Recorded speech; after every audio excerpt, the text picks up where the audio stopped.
All right, man, let's go. Let's roll them. Hey, so we're here today with my buddy Dan Picaro.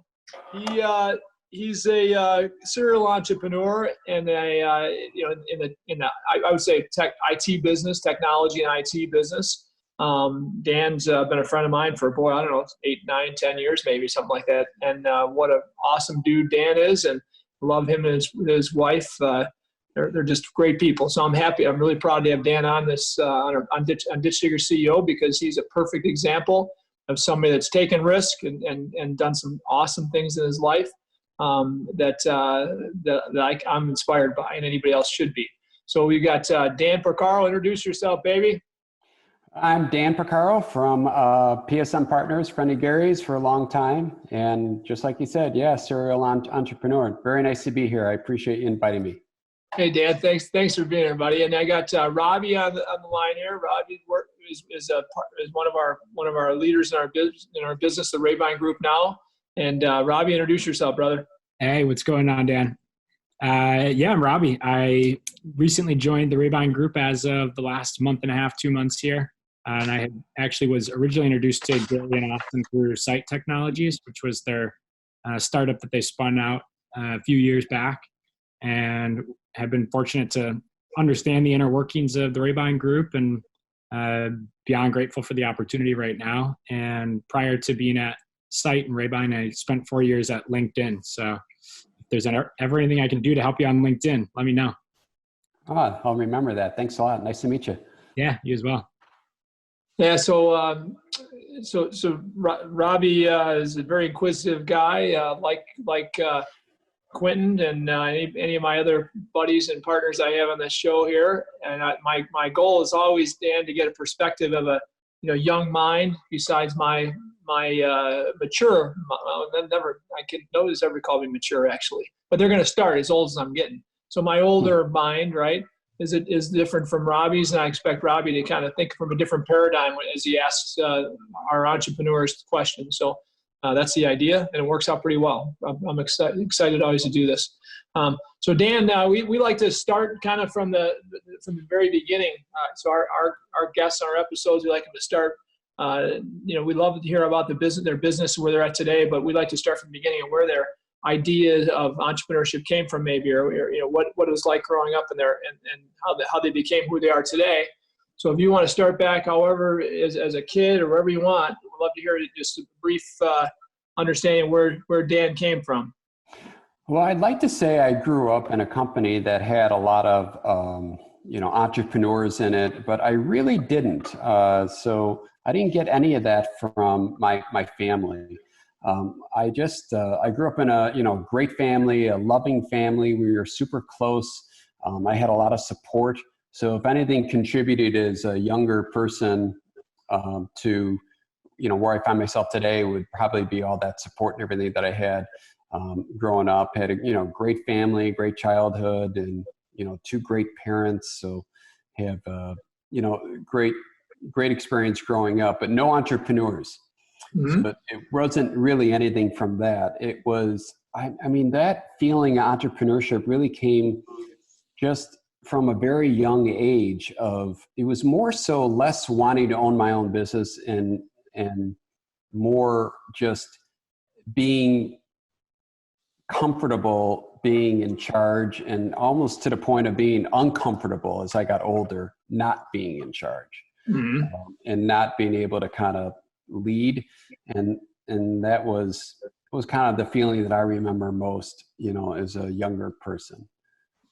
So basically control freak at a very young age, as you're saying. Yeah, I guess. I don't know. I don't know if it's control freak or if it was just a comfort level of wanting to, just kind of own things and kind of take control, lead. I remember being young, working in this pizza restaurant that I worked in. And I made, super, super good friends there, really friends I still have today, right? 40 years later. But they were just wonderful. But I was always trying to make things better in that restaurant and always trying to help them. And they would let me. I'd be like, hey, what if we did a advertisement in the paper for this? And they're like, yeah, why not go ahead and you can develop it. And so I would do things like that, right? I was always kind of comfortable trying to be in charge or to try to make things better or to make things grow. And those were some of my earliest thoughts about, owning a business, right? I didn't know I wanted to own a business. I just felt more comfortable with, that feeling of kind of trying to take a lead. Sure. So awesome. And so did you do anything, so pizza place, what other businesses were you involved in, or where'd you work or whatever as a kid, so through high school, college, whatever? Oh my gosh. So I would say working, different places. I even worked at McDonald's when I was really young, but I worked at that pizza place like all through high school and then through college as well. And that became literally like a second family to me. Those people were, super close. I was close to the owners. It was a man and wife who owned it. And I was close to all their children. I was close to their cousins. I was really like part of the family. So I stayed there kind of for better or for worse, because they were like family, right? So really up until I got my first job out of college. So that was really where I kind of gained a little bit of business skill, but good memories, good friendships. Cool. So yeah, still friends with them today. The kids now. Awesome. And then so you went to college. Where'd you go to college, Dan? And I went to Northern Illinois. Huskies. Still got a good football team. So I went to Northern, and that was stayed in close in DeKalb. They had a good business school, and I knew I wanted to do something in business, so that was generally why I went there. When you were at Northern, did a friend of mine, Tim Terrell, did he play there as a quarterback? And or was you like a few years ahead of you? I think he's probably a few years older. A little bit ahead of me. Yeah, Timmy T is a great buddy of mine. He was the quarterback there. I think the first quarterback to bring him to a bowl win back then. Yeah, so that was definitely after I was out, or maybe a little bit before. No, right before. It was before. Yeah, I remember they had a bowl win a few years before I got there. Yeah, so you're right. Someday you got to meet Timmy Terrell. I call him Timmy T. He's one of my good friends, and you've probably been in the same parties with him at my house or whatever. But you love him. He's a cool guy. So okay, so Northern, what'd you learn there, and what was your what'd you take away from Northern that took you to the next step in your life? Well, I started with a computer science major, and I realized after a while that just was not me. I liked computer science, but I didn't want to be like a developer or an operational type person. So I switched just in time, my junior year, and I got accepted into College of Business, and I switched to business and marketing in general. So I was very fortunate to have picked the right thing. I didn't have the mentorship of, someone who had good experience in business saying, this is really where you should go. So I was just lucky, right? So I picked marketing because I looked at the courses and they all interested me. And it turned out that was the right thing for me.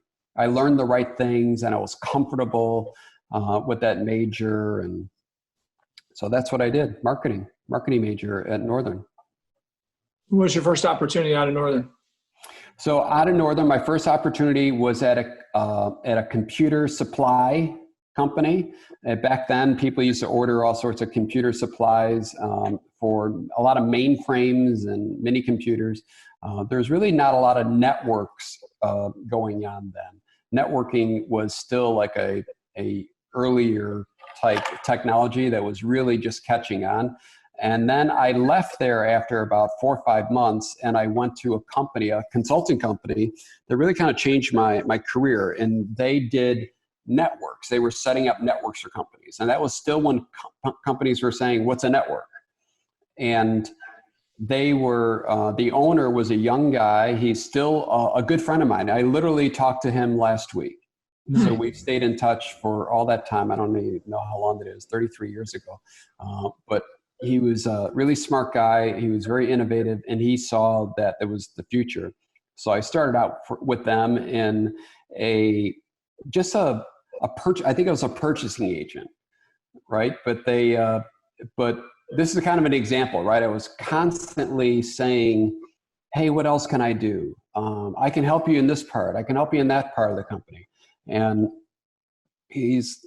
I think he was like, you're weird. You can go do it, but I'm not going to pay you anymore. I'm like, oh, you don't have to pay me more. I just want to do that. So I think he must have thought I was really weird because I wanted to help out in different areas. But I think even at a really young age, I was both interested in, and I felt that it was advantageous to know different parts of the business. Sure. So at a young age, I was, after taking responsibility for different things, I kind of was running the whole back office for this company, purchasing, operations, administration, and finance, even though I didn't have, wasn't an accountant, but I picked it up and I was a, young manager at a super young age. I was, I don't know, maybe 24 or something like that. And that was, I guess I kind of going back to that point, I was just comfortable leading, right? So that's how I kind of started out. Sounds like you also you had an innate ability. I mean, some people talk about this. One tenet of success is always striving to be worth more than you're paid, right? Whatever you're paid, you're always striving to be worth way more. So you just, people look at you as a great value no matter what you do wherever you go, because you're always striving to give more than you get. And sounds like that's kind of the way your mindset was. I'm not just going to do this. I'm going to do this, this, and this, and they're gonna love me being here, and they're gonna love me, being a leader maybe someday or whatever it is, right? But it sounds like you constantly had that mentality, which is something that we all look at when we're in leadership positions. Of, wow, look at that person go, man! We gave them that one job, and they're doing these 5 jobs, right? And holy cow, what else can they do? And this person should be a leader someday, right? So that's pretty cool that you had that mindset at an early age. It did. I don't know why. I don't know. That's just the way I was born. I'd like to say, I read this book or I took this class, but that's just the way I was built. I wanted to learn more. I wanted to advance myself. I wanted to grow my career, right? And I was willing to work hard. I would stay late after work. I would say, hey, network engineer guy, if you stay late with me and teach me about this and that, I'll buy you, I'll buy you some drinks. Would you help me learn some of this stuff? He's like, oh, sure.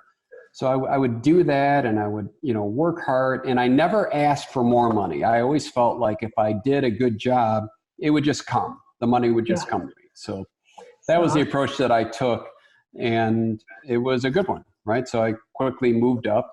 And I think I also realized that it was easier to kind of move up and make an impact, more importantly, like in a smaller company than it was a bigger company. Sure. That's what I felt. I don't know, maybe not. I'm sure you've interviewed a lot of CEOs that did the same thing for bigger companies and they moved up quickly there. But for me, I felt a smaller company was a little bit easier to kind of take on a lot of responsibility quicker. Yeah. So you had this young founder or owner of that company, and then how big was the company, and how long did you stay there before you left, and then where'd you go next? Let's see. So I was there for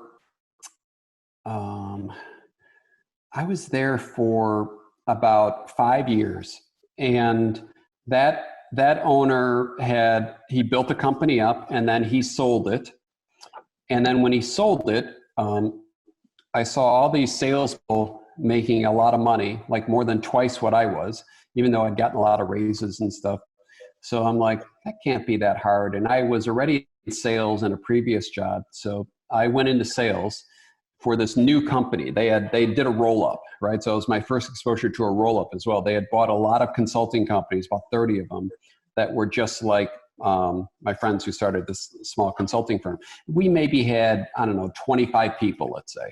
And so now I was part of a bigger company. There's 30 locations, and I said, hey, I want to go into sales, and they agreed to let me go into sales. And I think I was smart enough. I have no idea how I knew this, but I figured like they're not going to need me. They're going to roll up all that stuff. They're not going to be like, let's say, a purchasing guy or an accountant in everything. They're going to consolidate that.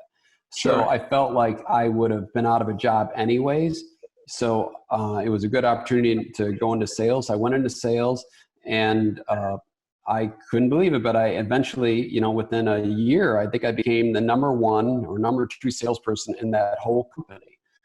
This is the rolled up company, the new company. This is the rolled up company, yeah. Okay. So they're much bigger than what they were when you were, so that they got to be a much bigger company, like 5 times, 10 times the size, or what? Yeah. Oh, yeah. That was a big company then. They had 30 companies. So maybe that was a $200 million company, maybe. So it gave you opportunity to sell a lot of products, probably from a stronger company. They could right. probably fill the orders stronger in a bigger market, right? Yeah. So I learned a lot about doing bigger deals and a more sophisticated sales approach. But a lot of it was the same. It was just building relationships and meeting needs and building new ones and expanding those relationships. So I was doing well in sales, but the company itself was not doing well. So that was, it became a really valuable lesson to me. I think you learn, at least I learned, like by people who do things really well. And I also learned when people mess up. So they screwed up that roll up. They ran out of cash. They kind of acted like a big company when they weren't. I later learned they didn't structure the deal very well, and they didn't have enough dry powder to withstand different things. And people left, and it was just, a lot of mistakes that I later kind of put to use. I kind of learned from those mistakes about how not to do a position and how to use debt effectively and things like that. Yeah, a lot of probably non-competes, non-competition agreements as well. How do those work, right? And so many lessons in all those acquisitions. Yeah, how cool is that? Yeah. So many lessons you could pay to learn those in any university, right? Oh my God, you're absolutely right. You couldn't learn those at all in a university. Yeah. So go ahead, Robbie. You're going to say something? Yeah, Dan. I think it's obviously unique and a compliment to you that you were a manager at 24. Not many people have the opportunity to say that. So I'm curious, having gone from being managing at 24 to a sales rep in your next opportunity down the road, what sort of values or lessons did you learn as a manager that you apply as a sales rep that maybe set you up for better success or had the foundations to at least build upon?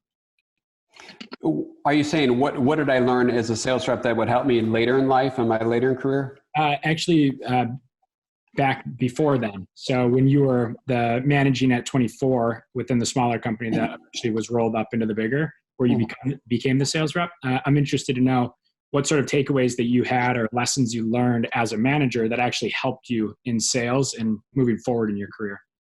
Oh, that's a good question. So I think just seeing how things flowed, right? How, let's say in a professional services business, like how an order came in and how resources were allocated and how things got billed and just the whole flow of it, I think kind of helped me, right? And it helped me to set better expectations for the client, to know what was realistic.